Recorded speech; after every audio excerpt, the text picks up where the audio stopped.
பிரியமானவர்களே, ஸ்தோத்திரம்.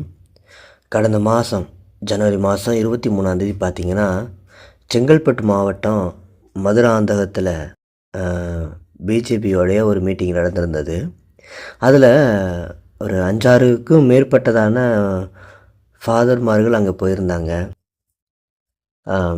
அங்கே அவங்க பிஜேபிக்கு சப்போர்ட் பண்ணி அந்த இடத்துக்கு போனதுனால கிறிஸ்தவ அமைப்பு சார்ந்த அந்த குழுக்களில் இவங்களை பற்றி என்ன மாதிரியான நியூஸ் வருதுன்னா, இவங்க கடைசி கால திருடர்கள் அப்படின்னும், அதுக்கப்புறம் வேத புரட்டர்கள் அப்படின்னு சொல்லிட்டு இவங்களுக்கு இந்த மாதிரி பேரை சுட்டி அந்த ஒரு பதிவுகள் இன்றைக்கி ரொம்ப பரவி வைரலாக வந்துட்டுருக்கு.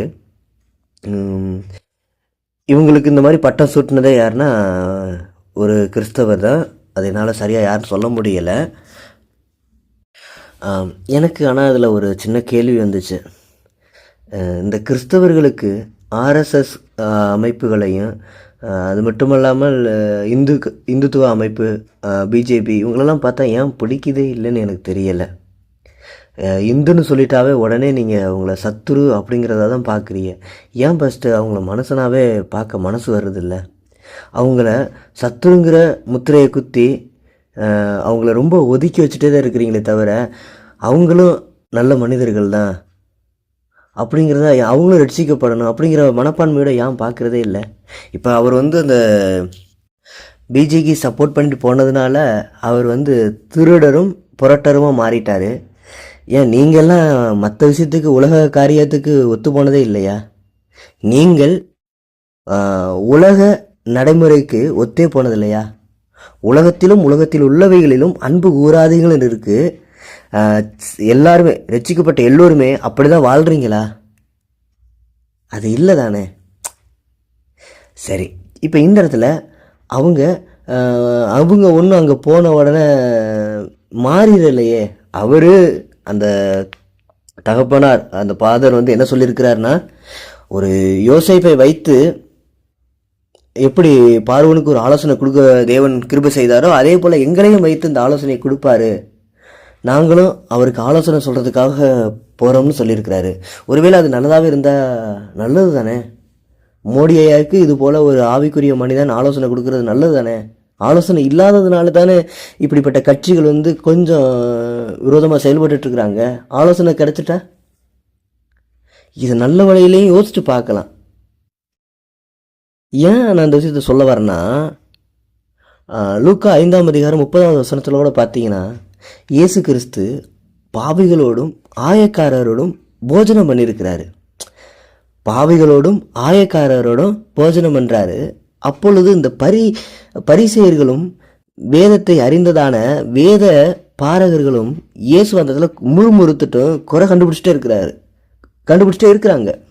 இவர் ஏன் ஆயக்காரரோடும் பாவிகளோடும் இந்த மாதிரி உணவு அருந்துறாரு அப்படின்னு.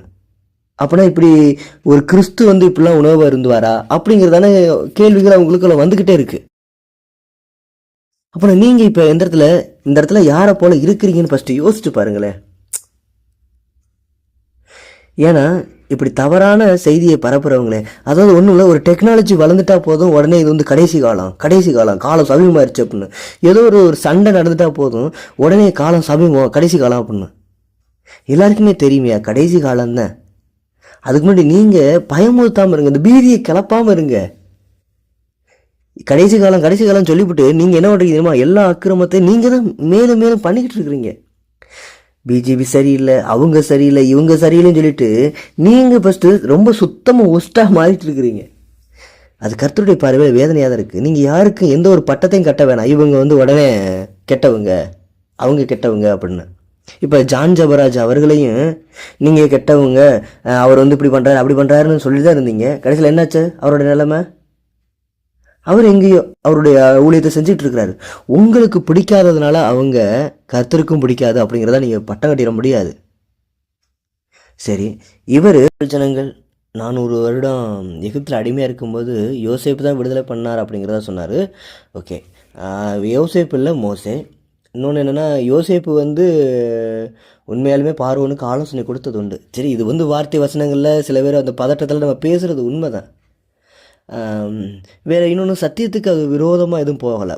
பைபிள் நீ இந்துக்காரங்களோட சேராத, பிஜேபிக்காரங்களோட சேராத, ஆர்எஸ்எஸோட சேராதன்னு எங்கேயுமே சொல்லப்படலை. எப்படியோ ஏதோ ஒரு விஷயத்தில் அவங்களுக்கு ஆதாயமாக இருந்து அவங்கள ரட்சிப்புக்கு எதுவாக நடத்துன்னு வேதம் சொல்லுது. ஏன் இன்றைக்கி எனக்கு தெரிஞ்சு சொல்கிறேனே, ஒவ்வொரு கிறிஸ்தவ சபைக்குள்ளே பார்த்தீங்கன்னா மறைமுகமாகவே பிஜேபி நபர்கள் உள்ளே வர்றாங்க. எங்களுக்கு இயேசுவையும் பிடிக்கும் அப்படின்னு சொல்லிட்டு, இயேசுவை எங்களுக்கு பிடிக்கும், அதனால் என்னென்னா மறைமுகமாக வந்துட்டு போகிறாங்க. சில இடத்துல நீங்கள் எல்லோருமே எல்லா கிறிஸ்தவர்களுமே என்ன பண்ணுறீங்கன்னா, அராஜகம் பண்ணுகிறதான ஆர்எஸ்எஸ் நண்பர்கள், இந்து முன்னணி நண்பர்கள், பிஜேபி சார்ந்தவர்களை மட்டும்தான் பார்த்துருக்குறீங்க. உண்மையான நல்ல நல்ல குணங்களை உடையவர்களாக இருக்கிறாங்க அந்த கட்சியில். ஐயோ அந்த கட்சி வளரணும், அந்த கட்சியோட வளர்ச்சிக்காக நல்ல குணங்களை கொண்டவங்களாம் இருக்கிறாங்க. அவங்களெல்லாம் இன்னும் பார்க்கல, நீங்கள் பார்க்காதனால தான் இப்படி பேசிகிட்டு இருக்கிறீங்க. பிஜேபிக்காரங்களாம் நம்மளை அடிக்கிறாங்கன்னா சும்மா ஒன்று அடிக்கலை, நம்ம போய் என்ன பண்ணுறோம் தெரியுமா, வாய் லூஸ் டாக் விட்டுடுறோம் ஓவராக. அவங்க மெஜாரிட்டியாக இருந்தாங்கன்னா அந்த இடத்துல நம்ம எப்படி தன்மையாக போகணுமோ இப்படி தான் போக வேண்டியதாக இருக்குது. இப்போ உள்ள காலகட்டத்தில் தன்மையாக தான் போய் பார்க்கலாம்ல. இயேசு கிறிஸ்து அந்த அன்புங்கிற வார்த்தையை தான் பிரதானப்படுத்துகிறாரு. அந்த அன்புங்கிற குணாதிசயங்களோ போனோம்னா, உண்மையிலே சொல்ல போனோம்னா பிஜேபிக்காரங்க நம்மளை அடித்தா கூட அதை அன்பாக தான் பார்க்க முடியும். அவங்க அடித்ததை கூட நம்ம எல்லாட்டையும் நம்ம புரளியாக சொல்லவும் மாட்டோம். இன்றைக்கி அப்படிப்பட்ட நிலைமை எங்கேயும் இல்லை. உடனே இங்கே யாராவது கமெண்டில் கேட்ட போகிறீங்க, நீ ஏதாவது ஆர்எஸ்எஸ்கிட்ட அடி வாங்கியிருக்கிறியா அப்படிலாம் கேட்பீங்க. இல்லைங்க, நம்ம ஒன்றும் அவங்கள்ட்ட அடி வாங்கணுங்கிற அவசியம் இல்லை. ஒருவேளை கர்த்தர் அந்த சூழ்நிலைக்குள்ள அனுமதித்து கொண்டு போனால் சந்தோஷமாக ஏற்றுக்கொள்ள வேண்டியது தான் சொல்லுது, வேதமும் சொல்லுது, நம்மளும் கண்டிப்பாக ஏற்றுக்கொள்ளணும். அவங்க அடித்ததுனால உடனே அவங்க கெட்டவங்க. இப்போ எல்லாருக்குமே என்னென்னா, இந்த இந்துக்காரவங்க இந்து அமைப்பில் உள்ளவங்களுக்குலாம் எதுக்கு நீங்கள் கெட்டவன்னு பார்க்குறீங்கன்னா, அவங்க எல்லாருமே அடிக்கிறதுனால. ஓகேவா? ஆனால் இயேசு யாரையுமே ஒரு கணமும் கெட்டவனும் பார்க்கவும் இல்லை. இயேசு சிலுவையில் அரைஞ்சிருக்கும் பொழுது கூட அவர்களை கூட மன்னிக்கிறாரு. இயேசுவை சிலுவையில் அறைந்தவர்களையும் மன்னிக்கிறாரு. அவரை காயப்படுத்தினவங்க, தூசணமாக பேசினவங்க, அவரை பற்றி பரியாசம் பண்ணவங்க எல்லாரையும் மன்னிக்கிறாரு. ஏன் கிறிஸ்தவர்கள் சொல்கிறதான உங்களுக்கு ஏன் இந்த மன்னிக்கிற சுபாவம் வர்றதே இல்லை? அதாவது பிஜேபியோடு சேர்ந்தது பாவம், இது வேதத்துக்கு விரோதமானு சொல்லிட்டா, இப்போ நீங்கள் இருக்கிறீங்க இல்லையா இந்த பூமியுமே பாவத்தினால நிறைஞ்சுதான் இருக்குது. அப்படி பார்த்துருந்தா நீங்கள் இங்கே இருக்கவே கூடாது, இந்நேரம் செத்து போயிருக்கணும். இயேசு பாவிகளை மீட்கவே இந்த பூமிக்கு வந்தேன்னு சொல்லியிருக்கிறாரு. பாவிகளை மீட்கவே இந்த பூமிக்கு வந்தேன்னு சொல்லியிருக்கிறாரு. ஏன் பாவிகளோடு நம்ம இருந்ததுனால இவ்வளோ பெரிய ஒரு பட்டத்தை நம்ம சூட்டுறோம்? பாவம் அந்த ஃபாதர்மார்களுடைய மனநிலைமை யோசிச்சு பாருங்களேன். ஏதோ ஒன்று அவங்க காசு வாங்கிட்டு போனாங்களோ மற்றபடி போனாங்களோ அது நமக்கு தெரியாது. அது இந்த மெசேஜை பதிவிட்ட உங்களுக்குமே தெரியாது, எனக்கும் தெரியாது. நான் அறிய மாட்டேன், தேவன் அறிஞ்சுக்குவார். ஒருவேளை அவங்க பணம் வாங்கிட்டு அப்படி போயிருந்தா கர்த்தர் அதுக்கான தண்டனை கொடுத்துருப்பாங்க. அப்படி பார்த்துருந்தா எல்லாருமே தானே இங்கே பணத்தை வாங்கிட்டு தாங்க ஓட்டு போடுறோம். அது இந்த அரசியலாக இருந்தாலும் சரி, அந்த கட்சியாக இருந்தாலும் எதாக இருந்தாலும் சரி, நம்மளும் சின்ன சின்ன மிஸ்டேக்கில் பண்ணுறோம். நம்மளுடைய அந்த மிஸ்டேக்குகளையும் பாருங்கள். உடனே அடுத்தவங்களை குறை சொல்லி அடுத்தவங்களை பற்றி சமூக வலைதளத்தில் தவறான ஒரு பதிவுகளை கொடுக்கறதுனால நீங்கள் யோக்கியமே இல்லை. இவங்களை காட்டிலும் மகா கேடுள்ளதும் மகா திருக்குள்ளதுமாக இருக்குது உங்களுடைய இருதயம்னு வேதம் சொல்லுது. ஆகவே எல்லோருமே தன்னைத்தானே நிதானித்து நம்மளை சோதிச்சு அறிவோம். இன்றைக்கி அவங்க அதுக்குள்ளே போயிட்டான்னு சொல்லி பட்டம் கட்டுறீங்க, நாளைக்கு நீங்களும் அதே மாதிரியான ஒரு வழியில் போயிட மாட்டீங்களா? அதனால் சூழ்நிலைகள் யாருக்கு எப்படினாலும் மாறும். எச்சரிப்பாக இருப்போம்.